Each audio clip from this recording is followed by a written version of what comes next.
তো hello bikers, তো দেখতে পাচ্ছেন যে আমরা যে বাইকটি কাজ করতেছি এটা হচ্ছে ইয়ামাহা R15 V3 ইন্দোনেশিয়া। তো বাইকটি কিন্তু class plate plus half centre চলে গেছিলো, তো আমরা কিন্তু নতুন ক্লাস প্লেট প্লাস হাফ সেন্টারটি ইনস্টল করতেছি।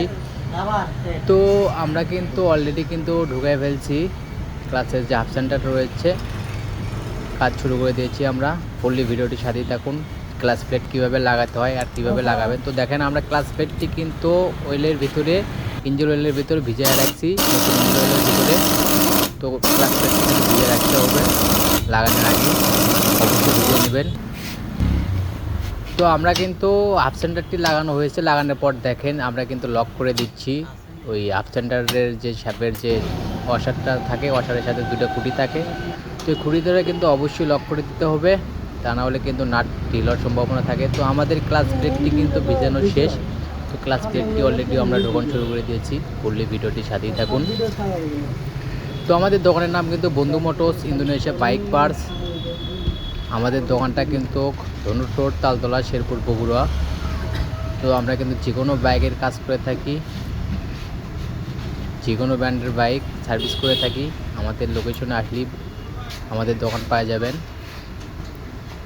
তো আমরা কিন্তু ক্লাস প্লেটটি কিন্তু লাগানো শেষের ভিতরেই, ক্লাস প্লেট কিন্তু আমাদের সব কয়টাই ঢোকানো শেষ। তো আমরা এখন উপরের হাফ সেন্টারটি বসাই দেব, ফুললি ভিডিওটি সাথেই থাকুন।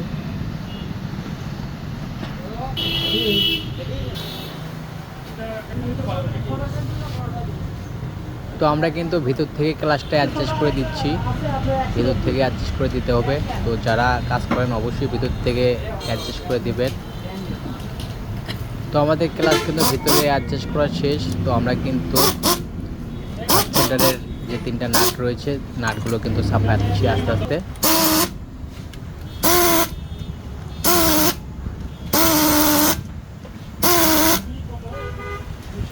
তো যে কাজ করতেছে সে হচ্ছে রাজু আহমেদ, আমাদের সিনিয়র হেড মিস্ত্রি। অনেক সুন্দর কাজ করেছে।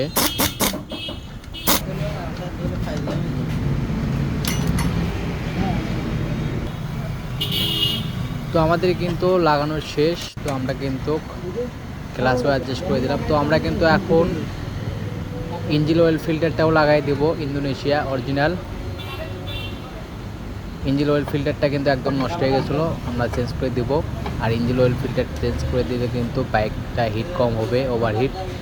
তো অবশ্যই মোবাইল চেঞ্জ করার টাইমে কিন্তু আপনার এই ইঞ্জিন অয়েল ফিল্টারটা চেঞ্জ করতে হয়।